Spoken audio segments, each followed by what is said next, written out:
Think of Disney. Think of all the wonderful feelings it provides just by simply hearing that name.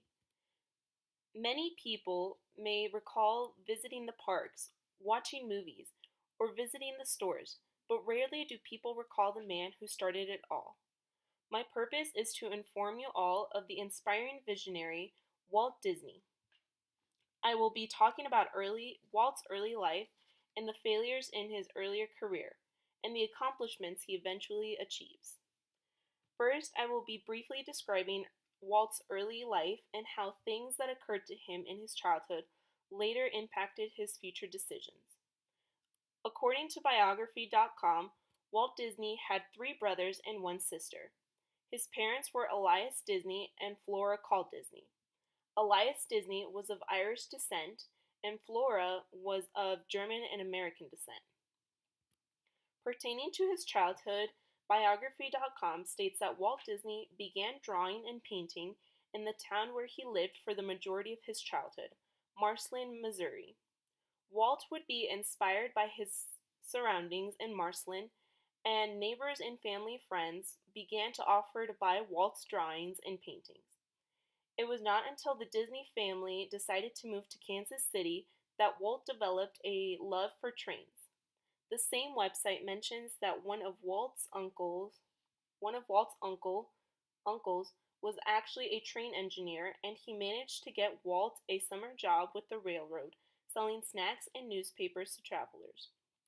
By the time Walt reached high school, he was taking drawing and photography classes, as well as contributing to the school paper as a cartoonist. According to biography.com, Walt dropped out of school to join the army when he was only 16, but he was rejected for being underage. This led him to join the Red Cross instead, where he spent a year in France driving an ambulance. Next, I will explain a couple of events that led to a few miserable failures that occurred to Walt in his earlier career. Although Walt had a decent childhood, nothing could have prepared him for all the unfortunate circumstances he would have to face before reaching immense success. As stated on the Walt Disney Family Museum website, Walt left his job at the Kansas City Film Ad Company to form his first ever animation studio.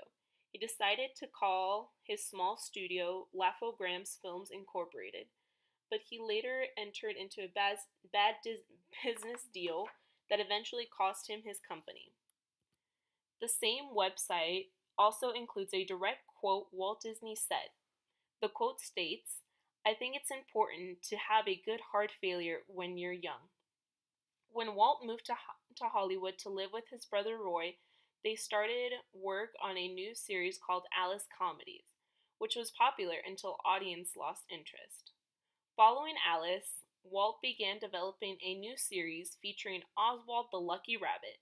According to IMDb, the series was successful until Walt discovered that MJ and Charles Mintz stole the rights to Oswald away from him. IMDb further elaborates by stating that MJ and Charles Mintz also stole all of Walt's animators except for Ub Iwerks. Luckily, Walt started doodling on a piece of paper while taking the train home. These doodles later led to the result of Mickey Mouse. Finally, I will be illustrating Walt's proudest accomplishments in the world of animation. After the creation of Mickey Mouse, things started improving for Walt Disney and his brother as their careers were on their way up. The official website of the Walt Disney Family Museum states that the success of Silly Symphonies gave Walt the courage to begin the process and production of Snow White and the Seven Dwarfs. It goes on to mention that industry insiders scoffed at the innovative ideas Walt Disney had, and they began to call the project Disney's Folly. Disney's Folly was further proven as the months turned into years. When Snow White and the Seven Dwarfs finally premiered, it shifted from being one of Walt's wild gambles to a box office sensation, as explained on the Walt Disney Family Museum website. Snow White was just the beginning for Walt because he was always thinking ahead. He stated it best by he said it best by stating, "When you're curious, you find lots of interesting things to do." In conclusion, Walt Disney lived an incredible life because things were not always easy for him, but he persisted and never gave up on his dreams. I discussed Walt's early life, the failures in his early career, and the accomplishments he eventually achieved. I sincerely hope the next time any of you hear the name Disney, you remember that it was a name before it was a company, of a man whose dreams and aspirations were always bigger than any failures he might have encountered.